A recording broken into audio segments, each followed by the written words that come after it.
আসসালামু আলাইকুম এভরিওয়ান, এটা আমার প্রথম ব্লগ।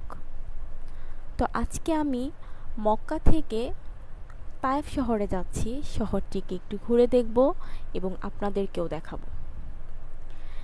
তায়েফ শহরটি একটি পাহাড়ের উপর অবস্থিত। নিচ থেকে তায়েফ শহরের উচ্চতা প্রায় ৬,১৬৫ ফিট, অর্থাৎ ১৮৭৯ মিটার। ইতিহাসের পাতায় তায়েফ শহরটি নানা কারণে আলোচিত। এই তায়েফে বনি শাকি গোত্রে নবী করিম সাল্লাল্লাহু আলাইহি সাল্লামের দুধমাতা হালিমা রাদিয়াল্লাহু এর ঘরে মুহাম্মদ সাল্লাল্লাহু আলাইহি সাল্লাম পালিত হয়েছিলেন। আবার নবুয়ত প্রাপ্তির পর নবী করিম সাল্লাল্লাহু আলাইহি সাল্লাম এসেছিলেন ইসলাম প্রচারের জন্য। কিন্তু তায়েফবাসী ইসলাম গ্রহণের পরিবর্তে নবীকে অত্যাচার ও নিগ্রহ করেছে। ইসলাম প্রচার করতে এসে রাসূলুল্লাহ সাল্লাল্লাহু আলাইহি সাল্লাম প্রায় 10 দিন তায়েফে অবস্থান করেছিলেন। তারপর ফিরে গেছে তায়েফবাসীর নানান নির্যাতন সহ্য করে। তায়েফকে বলা হয় ঐতিহাসিক ও প্রাকৃতিক লীলাভূমি।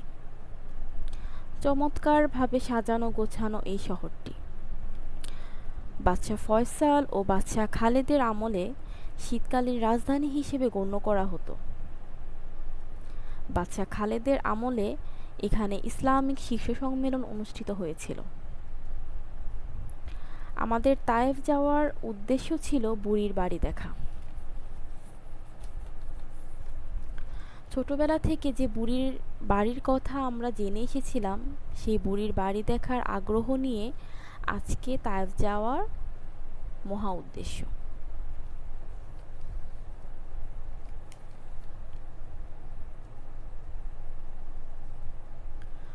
ঘুরতে ঘুরতে চলে এসেছি সেই বুড়ির বাড়ি।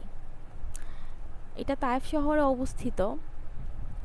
আর বুড়ির বাড়ির পাশেই ছিল একটি বড়ই গাছ, সাথে ছিল একটি মসজিদ, যেখানে মুহাম্মদ সাল্লাল্লাহু আলাইহি সাল্লাম নামাজ পড়তে যেতেন আর দুষ্ট বুড়ি রাস্তায় কাঁটা দিয়ে রাখতেন। সেই বুড়ির বাড়িটি এখনো সাদামাটাই রয়ে গেছে।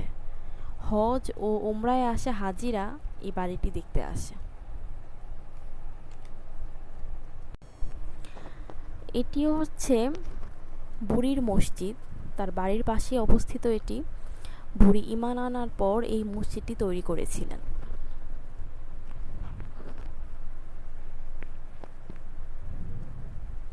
আর এটা হচ্ছে সেই মসজিদ যেখানে নবী করিম সাল্লাল্লাহু আলাইহি সাল্লাম নামাজ পড়তে যেতেন আর পথে দুষ্ট বুড়ি কাঁটা দিয়ে রাখতেন। মসজিদগুলো এখনও ঠিক আগের মতোই রয়ে গেছে। তো আমরাও সেখানে নামাজ পড়েছি। নামাজ পড়েই আমরা আবার মক্কার উদ্দেশ্যে রওনা দিয়েছি। তো আপনাদের এই ব্লগটি কেমন লেগেছে সেটা অবশ্যই আমাকে জানাবেন। আর যাদের ভালো না লাগবে তারা প্লিজ ইগনোর করবেন। ব্লগটি কেমন হয়েছে সেটা অবশ্যই আপনারা আমাকে জানাবেন। আমার ব্লগটি আজকে আমি এখানেই শেষ করছি।